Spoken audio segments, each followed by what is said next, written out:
femeninas su homólogo serán los conductos deferentes. Que si hablo del músculo uterino o miometrio, ¿no es cierto? En el macho, pues no hay un útero, solo vamos a encontrar un rastro que se llama vestigio del útero en el macho. No sé si ustedes cuando vieron en biología entendieron que en los mamíferos, en los inicios de gestación, aún no han tenido diferenciación sexual. Y presentamos, cuando éramos fetos, en primeras etapas, los conductos de Müller y Wolf, que son conductos mesonéfricos a nivel embrionario, que si se desarrollan los de Müller en la diferenciación sexual, formarán el aparato endogenital de la hembra, Müller, mujer. Pero si al contrario se desarrollan los de Wolf, se atrofia Müller y desarrolla Wolf para formar macho, Wolf, macho, ¿cierto? Algunas circunstancias hacen que se desarrollen ambos, entonces es lo que conocemos como hermafroditismo, ¿no es cierto?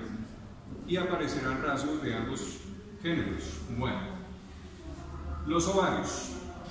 Se dice que son gónadas, lo mismo los testículos, y la razón es muy sencilla, son glándulas de secreción mixta. Mientras que cuando hablemos de otro grupo glandular que se llama glándulas sexuales accesorias, ya es otra historia. En el macho, por ejemplo, las glándulas sexuales accesorias, primero, no es los testículos, son la próstata, las glándulas vulvouretrales o de Cooper, y las glándulas seminales o vesículas seminales del caballo. ¿Sí? Esas son las sexuales accesorias. 3. Vimos en perro, solo hay próstata. ¿Que por qué no califican como gónadas? Porque no son de secreción mixta y aparte de eso no son las que van a producir las células germinativas que permitirán que la especie se reproduzca, ¿no es cierto? Entonces, gónadas es muy distinto a glándula sexual accesoria. La glándula mamaria de la hembra es una glándula sexual accesoria. No produce óvulos, no produce células germinales que vayan a permitir reproducir la especie. Bueno, pero sí favorecen que eso ocurra. Entonces, veamos los ovarios. Ustedes van a notar en los aparatos genitales que se les dejó en las mesas que hay diferencias entre las especies. En una hembra equina, ustedes ven que el útero tiene la forma de una T mayúscula, que los ovarios son grandes, tamaño pelota de tenis. Si estuviesen las piezas frescas lo verían de ese tamaño y redondo, completamente esférico, ¿no es cierto? Tamaño pelota de tenis, en una yegua. En las vacas, ustedes van a notar que los cuernos del útero tienen la forma de un puño semicerrado, de un ariete, ¿no es cierto? Entonces tienen esta curvatura que deben tener ustedes en cuenta cuando hacen palpación rectal. Así de que cuando yo voy palpando por vía rectal acá, por el esfínter anal, ¿no es cierto? Camino con mi mano, cojo el cervix, sé dónde me estoy ubicando y avanzo, y para buscar los ovarios pues debo caminar por ese cuerno de útero entorchado y llegar al final para encontrar el ovario. Hembras equinas es tan fácil. Introducimos la mano por vía rectal y lo primero que tenemos fácil, los cuernos de útero son rectos, no tengo que ponerme a caminar dando curvas. Y aparte de eso, el ovario es de este tamaño. Sería una tontería decir que no encontré los ovarios de la yegua, lo único es que esté preñada. Pero si está vacía, usted introduce, ya habrán tenido la experiencia en sus prácticas, introducen la mano hasta la mitad del antebrazo y pendulantes se encuentran los ovarios esféricos y de ese tamaño, muy fácil. Eso es yegua, esto es vaca. Hembras uníparas, es decir, dan una cría por parto. Algunos colegas dicen monotocales. Bueno, para mí es lo mismo, es decir, yo no me voy a complicar por terminología. Ahora vemos hembras multíparas. Otros colegas dirán politocales, bueno, digan como quieran, solo entiendan que da más crías en el parto. Y entonces vemos acá la hembra porcina. Sabemos que puede dar 16, 12, 18 crías, ¿no es cierto? en el parto. ¿Eso qué significa? Que los ovarios ciclan ambos al mismo tiempo y no están produciendo un solo óvulo por ciclo, sino que están produciendo unos 6 o 8 óvulos cada ovario por ciclo. Es una bestialidad, ¿no? Pero así ocurre. Y los cuernos de útero en la hembra porcina la van a ver ahí, están muy bonitos esos aparatos genitales y en perfecto estado. Les ruego el favor no romper las membranas, que les fascina con las membranas y perforarlas. Entonces van a notar que los cuernos de útero parecen yeyuno. Y en cirugía abdominal de una hembra porcina tengan cuidado, se parece tanto al yeyuno los cuernos de útero que pueden confundirlo, ¿no es cierto? Pero ya ustedes se entrenarán con la anatomía y en las prácticas que les hace de campo acá en la universidad para que ustedes entiendan eso. Así es que son cuernos de útero gruesos, llenos de flexuras, como un yeyuno. Me demuestra que es una hembra multípara. Vámonos a hembras adicionales que sean multíparas. Hembras caninas, hembras felinas. Los cuernos son ligeramente flexuosos, pero no tanto como allá. Son más rectos y más delgaditos. Ahí sí ya no hay pierde. Son muy delgaditos, alargados, ¿no es cierto? Y rematan, como siempre, todas las hembras con los ovarios. En hembras multíparas ustedes van a notar que los ovarios parecen moras. Y la razón es que cada ovario produce muchos folículos ováricos, ¿no es cierto? Y lo van a ver ahí facilísimo, muy fácil. La cantidad de folículos ováricos que hay en cada ovario. Bueno, sepan entonces que en la mujer ya es una situación un poco distinta. El útero de la mujer parece un baloncito chiquito. Puede alcanzar el tamaño de una pelota de tenis. Pero ¿qué lo caracteriza? No solo su forma redonda, sino que no tiene cuernos de útero. En la mujer no hay cuernos de útero. Por eso solamente vemos ese cuerpo uterino, no decimos cuernos, decimos cuerpo del útero, y un par de antenitas. Las antenitas son las apinges y rematan con los ovarios, ¿cierto? O sea, es muy sencillito. Y es unípara, muere, generalmente. Solo se necesita un planeta Tierra sobrepoblado para que ya las chicas se estén pariendo unos 3, 4 hijos en un solo parto, ¿no es cierto? ¿Se han visto cómo ya ahora sacan coches de 4 plazas? Increíble. Bueno, y esas son las hormonas que están actuando por ahí. Hormonas que se adquieren por vía oral, hormonas que se adquieren por suministro médico, etc. Bueno, los ovarios. Fíjense que estoy diciendo cosas que ya debemos saber. Deben ciclar en la mujer y en las hembras, deben ciclar.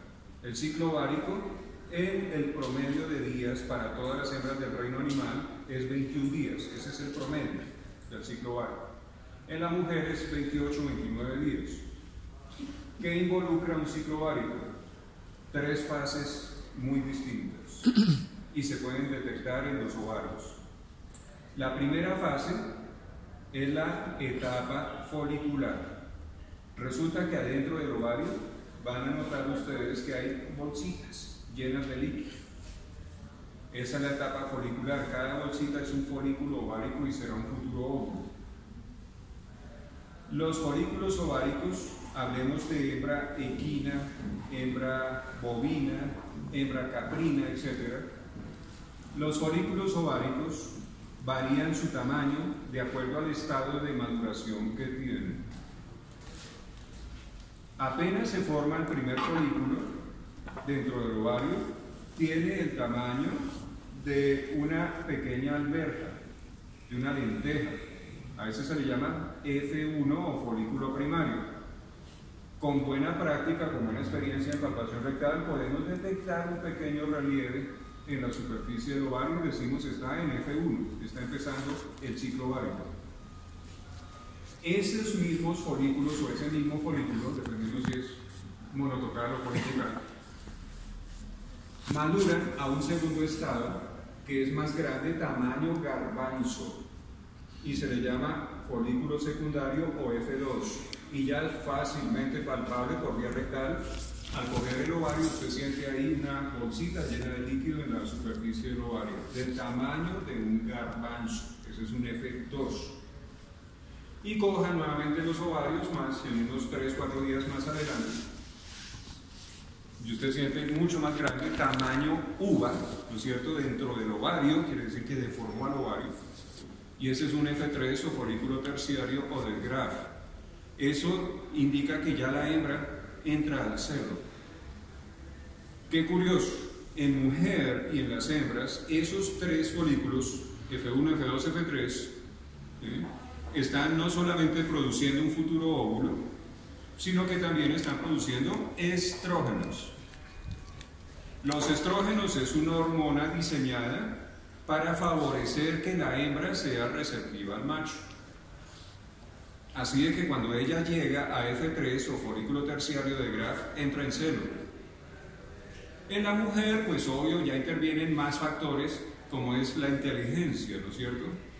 Y evitar que esos niveles tan altos de estrógenos hagan que acerque a todos los machos del vecindario. ¿Sí? Bueno, ya en humanos es otra historia, así de que dejémosla aparte porque hay mucho que hablar de ella. Eso fue la primera etapa del ciclo ovárico. Viene la segunda etapa, es la más sencilla de aprender, es la ovulación. Es cuando el ovario permite la salida del óvulo para que sea fecundado en la salpinge. Eso es la segunda etapa, la de ovulación. No hay nada más que decir ahí. Tercera y última etapa del ciclo ovárico, esos óvulos o ese óvulo entra a la salpinge en espera del espermatozoide. El espermatozoide tiene que hacer un recorrido de kilómetros. Ustedes han visto en el aparato urogenital de macho el epidídimo. ¿Saben cuál es el epidídimo? Es un conducto, un sistema de conductos que está pegado, adosado al testículo y se ve como un cerebro, ¿no es cierto? Tiene que el espermatozoide, imagínese usted, recorrer todos esos metros de epididimo que podría decir usted empieza a desenvolverlo y llega hasta el castillo marroquí y aún todavía está desenvolviéndolo. ¿Sí? Y aparte de eso, recorrer el urogenital del macho y recorrer también el urogenital de la hembra hasta la salpinge. Imagínese usted todo lo que tiene que recorrer un espermatozoide. Eso explica por qué los machos y el hombre estamos produciendo espermatozoides permanentemente, día a día, ¿no es cierto? Porque es muy poca la posibilidad de que puedan llegar hasta allá. Bueno, ahí se realiza la fecundación o concepción. Basta un solo espermatozoide para que llegue a ese óvulo y lo fecunde o lo conciba. Concebir es lo mismo que fecundar. Por eso es muy fácil a nivel quirúrgico hacer ligadura de trompas para evitar que ellos dos se encuentren. El equivalente en un macho no es ligarle las trompas, en un macho es ligarle el conducto deferente y a eso se le llama vasectomía. Bueno, la tercera y última etapa del ciclo ovárico es esto. Donde se ovuló se produce un punto de hemorragia que se llama cuerpo hemorrágico, un puntito en el ovario, y van a encontrar una cantidad de ovarios ahí con cuerpo hemorrágico. Indica que ahí salió el óvulo y ese cuerpo hemorrágico se empieza a luteinizar por medio de la hormona luteinizante. Ya han visto fisiología y todo, me alegra que estos grupos ya son avanzados. Y entonces cambia la estructura de cuerpo hemorrágico a cuerpo lúteo o cuerpo amarillo. Es una masa sólida, dura, que deforma el ovario y estamos ya viendo la parte terminal del ciclo ovárico. ¿Será que podemos inseminar o podemos colocarle un macho a esa hembra que está con cuerpo lúteo? No, porque ya no es que pasó el celo. El celo terminó después de la ovulación. Ya qué diablos. Entonces, cuando está en cuerpo lúteo, está diseñado para secretar progesterona. La progesterona es antagónica de los estrógenos. Si los estrógenos inducen al celo, hacen que el útero, vagina, el vestíbulo vaginal se contraiga y se abra el cérvix, todo eso, para que puedan llegar los espermatozoides hasta allá. ¿Qué hace la progesterona? Lo contrario. Esa progesterona que secreta el cuerpo lúteo hace que se detenga el ciclo ovárico. detiene el ciclo ovárico inmediatamente. Así de que la hembra y la mujer interrumpen la maduración de folículos. Y al hacer eso, está impidiendo prácticamente, está impidiendo que se produzcan óvulos, impide que se produzcan óvulos. Y aparte de eso, está impidiendo que se produzcan estrógenos en proporciones elevadas. No se producen estrógenos. Así de que no ovula, no entra en celo, ¿no es cierto? Por eso la progesterona se utiliza a nivel farmacéutico como uno de los principales anticonceptivos en la mujer, ¿no es cierto? Detiene la maduración folicular, no deja que las hembras entren en celo, ¿sí? Tiene el útero relajado, así de que también nos va a servir cuando estamos atendiendo a una paciente humana o animal que tenga riesgo de aborto.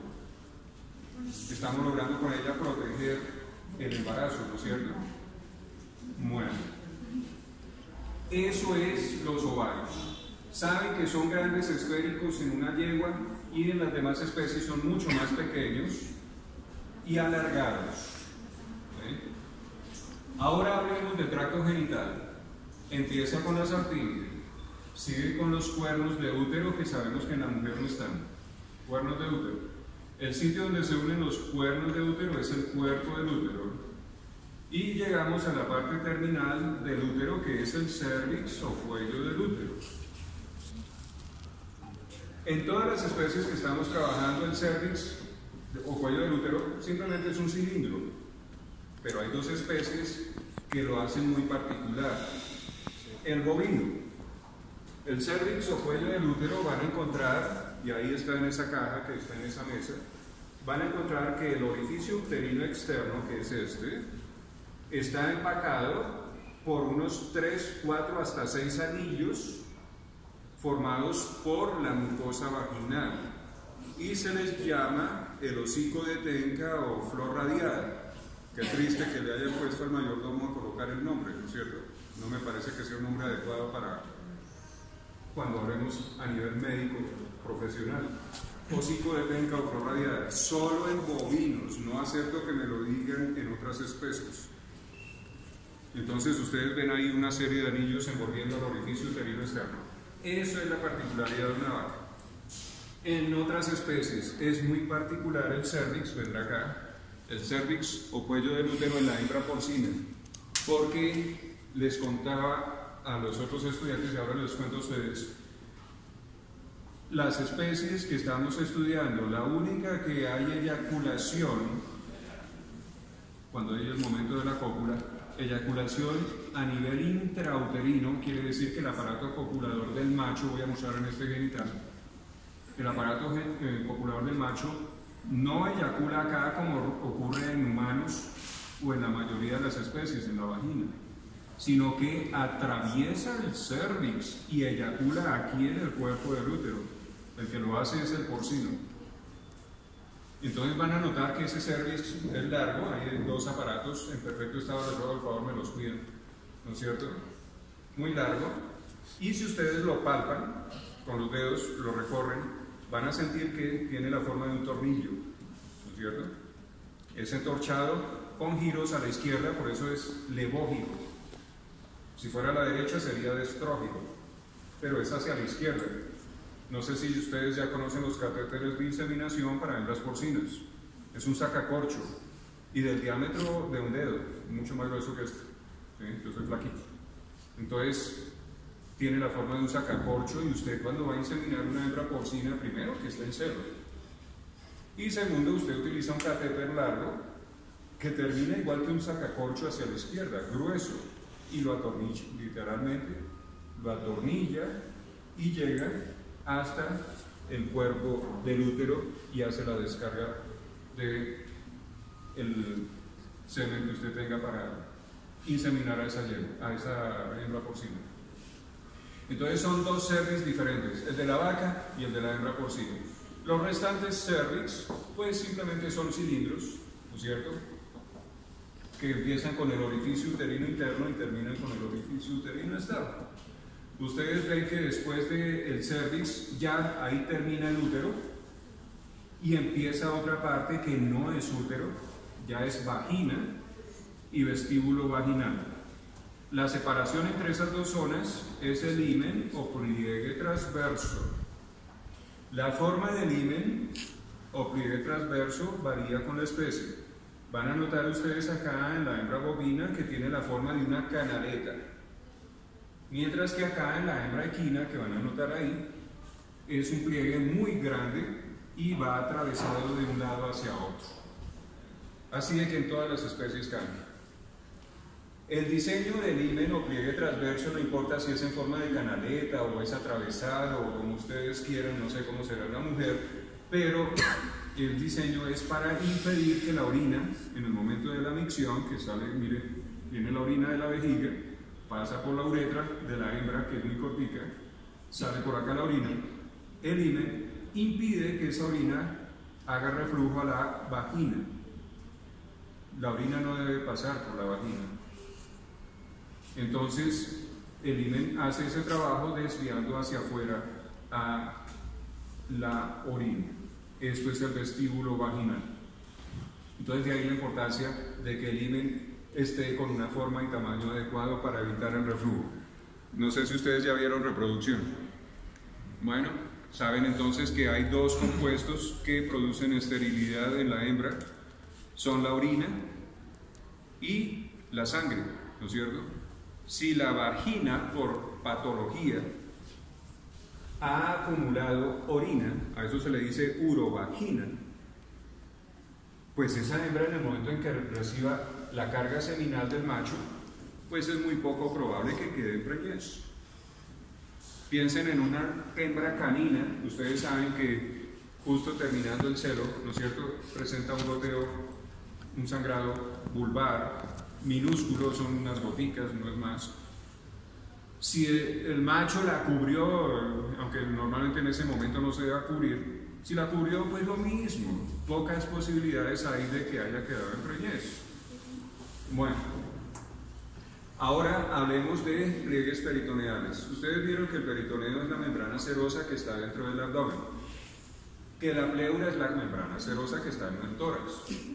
El peritoneo dentro del abdomen en hembras y machos, mujeres y hombres, forma aumentos o epiplones en forma de telaraña, repartiendo vasos sanguíneos, mesenterios, que son membranas que fijan las vísceras al techo de la cavidad abdominal, o sea, quedan pendulantes para que no se aplaste una con otra, y ligamentos, que simplemente son estructuras en forma de membrana o en forma de cordones que fijan estructuras entre sí. Aquí en el aparato urogenital de hembra o de macho no hay aumentos, eso está muy lejos del estómago. Mesenterios, sí hay mesenterios. Las membranas que sostienen al útero sabemos que se llaman mesometrios, son un par de aletas ahí, ustedes ven acá estos gigantescos mesometrios, ¿no es cierto?, sosteniendo a los úteros. Eso es mesometrio. Caminen con el mesometrio sin romperlo y al llegar al ovario ven que se engrosa y forma unas arrugas, eso es el mesovario.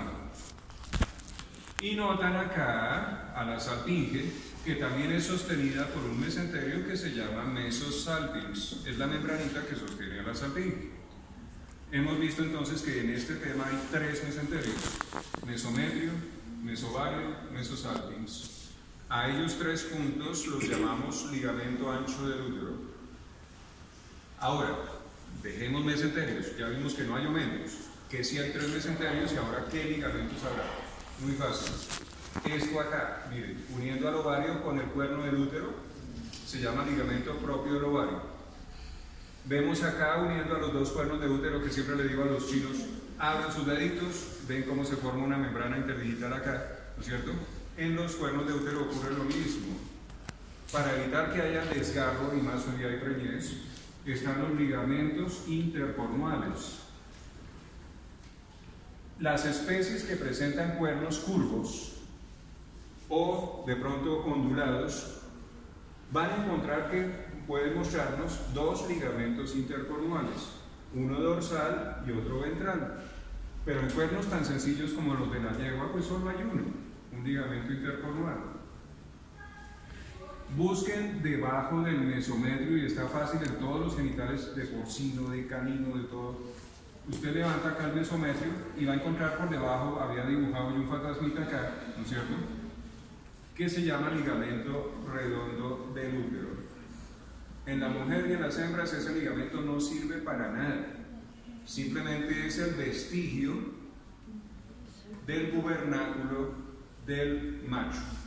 El gubernáculo del macho es un cordón que todos tuvimos después de nacer y que nos alaba, nos provocó dolor, o al menos no tengo malos recuerdos de eso, para jalar los testículos hasta el escroto, gubernáculo, ¿no es cierto?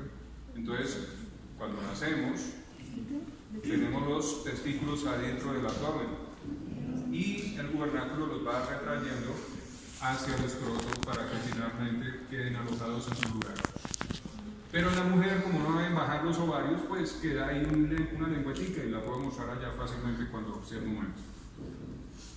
¿Será que hay más ligamentos? Sí, y están en hembra y macho y son los mismos con el mismo nombre. Son los de la vejiga. La vejiga, sin importar la especie, presenta 5 ligamentos. Entonces veamos cuáles son. Hacia los lados proyecta unas aletas que se llaman ligamentos laterales de la vejiga. Que esos ligamentos laterales de la vejiga presentan un borde en forma de cordón que se llaman ligamentos redondos de la vejiga. Recuerden que son vestigio de las arterias umbilicales del feto. Estos redondos de la vejiga eran arterias umbilicales. Y un ligamento impar que está por debajo de la vejiga y es único y se llama ligamento medio de la vejiga. 5 ligamentos tiene una vejiga. No importa si es de macho, no importa si es de hembra y no importa de qué especie sea. Están esos 5. Ahora, ¿qué especies no tienen vejiga urinaria? Las aves, los reptiles, los peces, ¿no es cierto? Así de que son particularidades de los mamíferos. Lo mismo el diafragma, los cornetes. Bueno, cornetes también tienen las aves. Dejemos así la historia. Entonces, esos son ligamentos. Ahora, hablemos de glándulas sexuales accesorias. Facilísimo. En la hembra y en la mujer, la mayoría no se ven, pero Granados las va a preguntar. ¿Cómo lo pregunto? Ustedes saben que el útero, al igual que el corazón, tiene 3 capas. Ustedes en corazón vieron pericardio, miocardio, endocardio. Esto es un útero, entonces diremos perimetrio, miometrio, endometrio. En el endometrio es muy plegado, muy arrugado. Es que imagínense ustedes ven estos úteros y qué tamaño en diámetro tienen esto, ¿no es cierto? Y ven el tamañito que tiene el útero y esto es de una yegua, esto es de una vaca. Increíble que esto, de este tamañito, pueda dilatarse hasta este tamaño, ¿no es cierto? A mí me parece increíble, no sé ustedes. Va a alojar un ternero, un potro, y es más, ¿qué tal si aloja 2? Pueden presentarse 2 terneros, 2 potros. Imagínense usted la capacidad de distensión de esos órganos. Bueno, entonces, ustedes leerán en la guía que les di hace un mes, ¿no es cierto?, ¿dónde inicia la gestación de una yegua?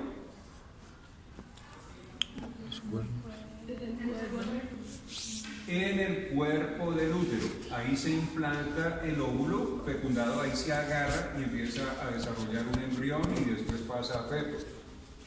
Una vaca, ¿dónde inicia la gestación? En uno de los cuernos, ¿no es cierto? Entonces se implanta el endometrio de uno de los cuernos. Así de que ustedes tengan en cuenta esa anatomía para cuando hagan palpación rectal, para diagnóstico de preñez. ¿Qué pasa si usted mete la mano vía rectal para diagnóstico de preñez en la vaca? Pasó el cervix, lo cogió y dijo, esto es el cervix, listo. Llegué acá al cuerpo del útero y usted lo palpa, no siento nada, está vacía. ¿Está bien ese diagnóstico?